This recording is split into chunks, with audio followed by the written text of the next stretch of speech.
हाँ, अनिका ने थोड़ी सी ताकत लगाकर अपना हाथ वापस ले लिया।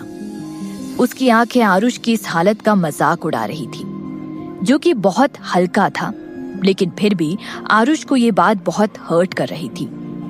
अनिका ने कहा, आरुष, तुम्हारे पास क्या हक है कि तुम मुझे पूछो कि तुम्हें सलोनी को कंपनसेट करना है या नहीं? 3 साल पहले तुम्हें बचाते हुए सलोनी ने अपने माथे पर वो चोट खाई ना। तुम्हें उसके लिए गिल्टी फील होता है, लेकिन उसे कंपनसेट करने का सबसे अच्छा तरीका ये नहीं था कि तुम उसके पास जाकर अपने आप को उसे सौंप दो। मेडिकल साइंस इतना एडवांस हो चुका है, एक छोटी सी सर्जरी के साथ उसके चेहरे का वो निशान मिटाया जा सकता है। तुम उसके इस एहसान को प्यार के एहसान में बदल दिया।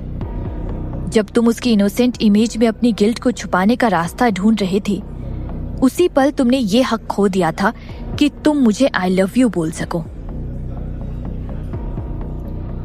हाँ हाँ हाँ, आरुष के चेहरे की जिद्दी एक्सप्रेशन थोड़े शातिर होने लगे थे। उसने कहा, इतना सब कुछ कहने के बाद ये बात साफ हो चुकी है कि तुम्हें मुझसे बेटर इंसान मिल चुका है। जाहिर है कि अब जो कि चिराग कपूर तुम्हारे पास है, तो तुम मुझे नहीं चुनोगी। तुम अपना हाथ अपने दिल पर रखो और पूछो खुद से कि तुम उसके बारे में क्या फील करती हो। तुमने कहा कि तुम्हें उससे 3 महीने के अंदर प्यार हो गया। मुझे इस बात पर यकीन नहीं है। अनिका की आंखों में आरुष के लिए तरस और सिंपैथी भरी हुई थी। उसने कहा, कुछ लोगों के लिए एक इंसान को कभी एहसास नहीं होगा कि क्या वो सच में उस इंसान से प्यार करता है, चाहे वो एक साथ 20 साल क्यों ना बिता ले, जैसे कि तुम। और कुछ के लिए भले ही वो सिर्फ एक बार ही क्यों ना मिले हो, उन्हें मिलकर ऐसा लगता है मानो वो एक दूसरे को बहुत लंबे समय से जानते हैं। जैसे कि चिराग, एक लड़की के लिए एक लड़के से प्यार करना बहुत आसान होता है। उसे बस सही लड़के की जरूरत होती है।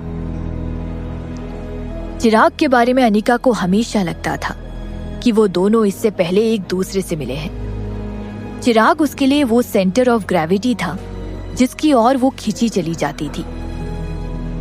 अनिका, ये सब नहीं सुनना चाहता मैं। सलोनी और मेरी शादी की डेट ऑलरेडी फिक्स हो गई है। मैं सिर्फ तुमसे ये आखिरी बार पूछूंगा, क्या तुम मेरे साथ रहना चाहती हो? आरुष ने कहा। मैं तुम्हारी शादी नहीं होने दूंगी आरुष। अनिका ने आरुष के सवाल का जवाब नहीं दिया।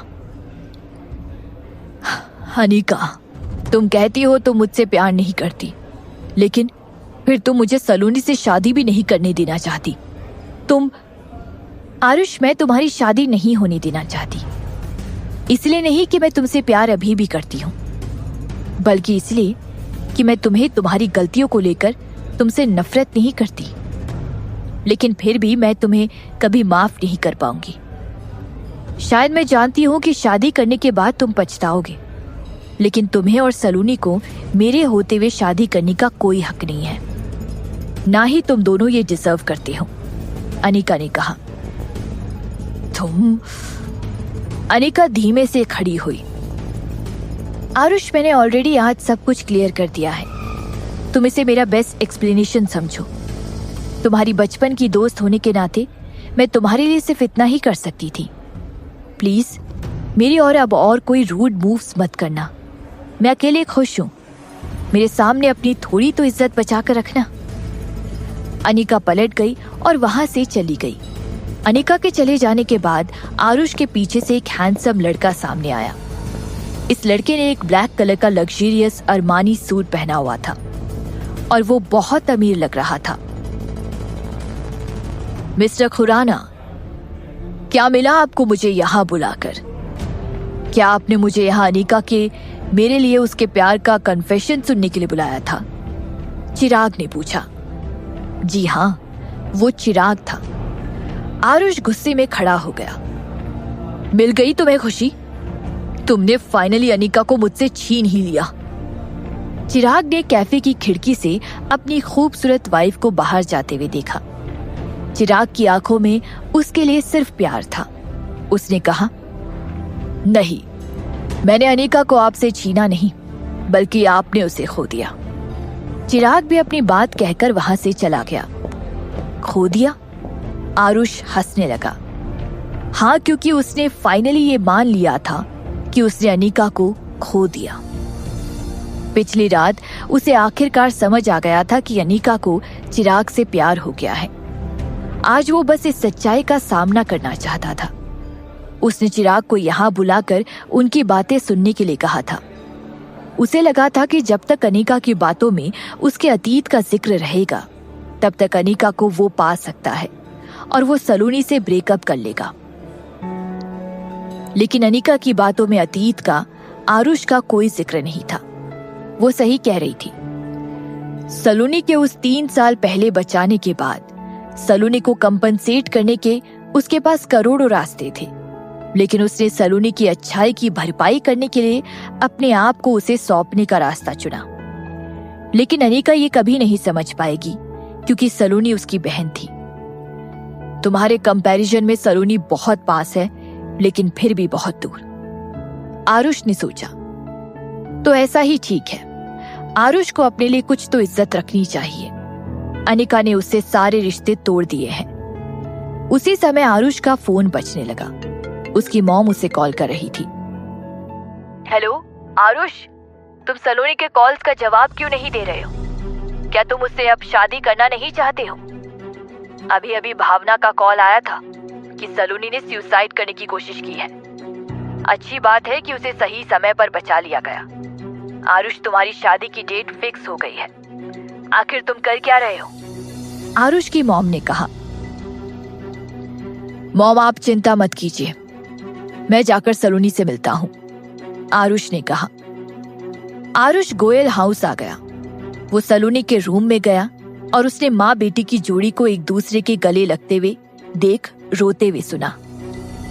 सलोनी, तुम इतनी बड़ी बेवकूफी कैसे कर सकती हो? तुमने अपनी जान लेने की कोशिश की, अपनी नस काटी। तुम्हारे और आरुष के बीच आखिर हुआ क्या है? मैं नहीं मानती कि आरुष तुम्हें नहीं चाहता। अब तुम्हारे और आरुष के रिलेशनशिप को 3 साल हो चुके हैं। आरुष इतना भी बुरा इंसान नहीं है, भावना ने कहा। मॉम, मैं आरुष के बिना नहीं रह सकती हूँ। अगर वो मुझे नहीं चाहता है तो मैं मर जाती हूँ। मुझे नहीं जीना है मॉम, सलोनी ने रोते हुए कहा। आरुष ने बेड के साइड में रखी टेबल पर एक छुरी देखी। शायद सलोनी ने इससे ही अपनी नस काटने की कोशिश की होगी। सलोनी, आरुष अंदर आया। आरुष, तुम आ गए? सलोनी ने आरुष को देखा और जल्दी से बेड से नीचे उतर गई।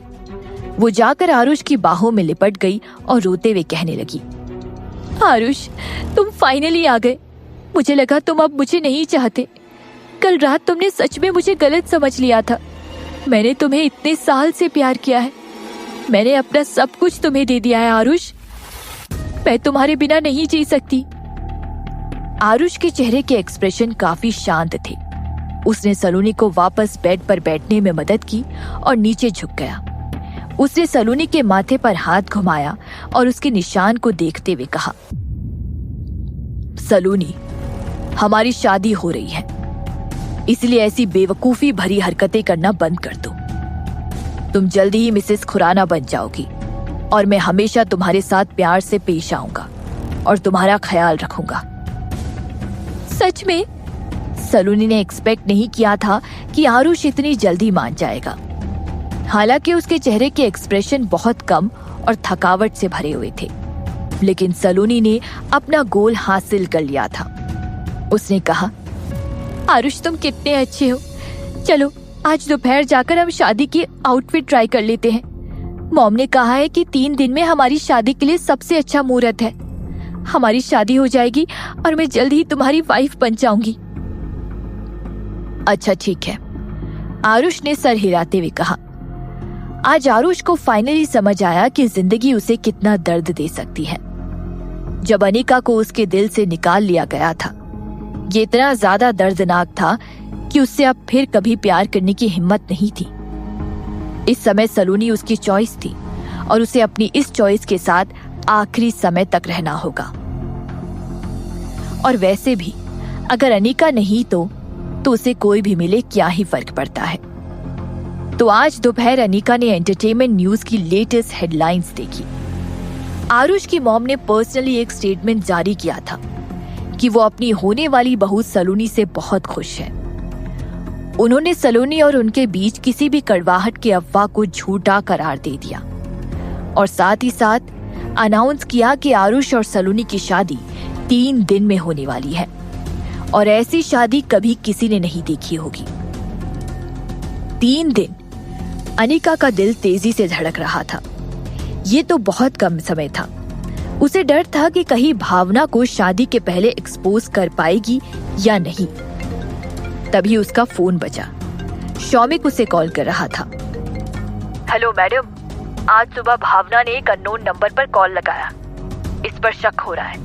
मैंने ऑलरेडी वो नंबर की इंफॉर्मेशन निकाल ली है, तो पता चला कि वो नंबर आशा के घर का है। शौमिक ने कहा। रियली? अब उन लोगों ने क्या बात की? अनिका ये सुनकर बहुत एक्साइटेड थी। हम इस नंबर से आशा के घर का पता चल गया है, लेकिन अनफॉर्चुनेटली 3 साल पहले आशा की मौत हो गई।